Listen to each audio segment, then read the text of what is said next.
জগন্নাথ বিশ্ববিদ্যালয়ের শিক্ষক শিক্ষার্থীদের অবস্থান কর্মসূচির কারণে আশপাশের এলাকায় তীব্র যানজটের সৃষ্টি হয়েছে। মানুষের ভোগান্তি চরম আকার ধারণ করেছে। এ বিষয়ে আরো জানাতে কাকরাইল মোড় থেকে যুক্ত হচ্ছেন সহকর্মী ইকবাল অনেক যানজট ও সাধারণ মানুষের ভোগান্তি নিয়ে জানাবেন বিস্তারিত।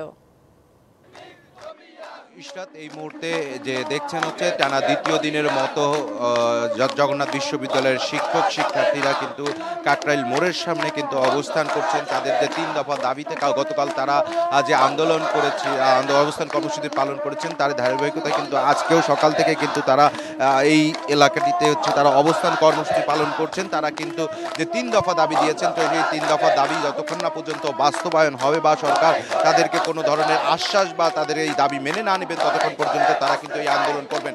কিন্তু আজকে তারা কিন্তু এই 3 দফা দাবির সঙ্গে আরও একটি দাবি তারা যুক্ত করেছেন। সেটি হচ্ছে গতকালকে পুলিশ হচ্ছে এই শিক্ষক শিক্ষার্থীদের উপর হামলা চালিয়েছে। সেই হামলায় কিন্তু লিলি হালাল বিউটি সোপ, বিএসটিআই কর্তৃক সনদপ্রাপ্ত দেশের প্রথম হালাল বিউটি সোপ, দীপ্তিময় উজ্জ্বল ত্বকের জন্য। অনেক শিক্ষার্থী আহত হয়েছেন এবং শিক্ষক আহত হয়েছেন। সেই দাবিটি যতক্ষণ না পর্যন্ত শিক্ষক শিক্ষার্থীদের যে হামলা চালিয়েছে যে পুলিশ সদস্যরা, তাদের বিচার না হবে, ততক্ষণ পর্যন্ত কিন্তু তারা এই আন্দোলন চালিয়ে যাবেন।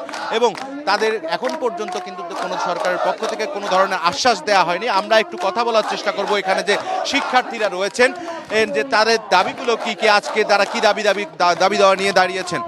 আজকে আপনারা অবস্থান কর্মসূচি পালন করছেন, তো আপনাদের দাবি দেওয়াগুলো আজকে কি কি? আমাদের যে 3 দফা দাবি আগে ছিল, সেই 3 দফা দাবি আমাদের এখনো আছে। যতক্ষণ পর্যন্ত এই 3 দফা দাবি আমাদের পূরণ না হবে, ততক্ষণ পর্যন্ত আমরা এই রাজপথ। কাকরাইল মোড় থেকে আমাদের সঙ্গে যোগ দিয়েছিলেন সহকর্মী ইকবাল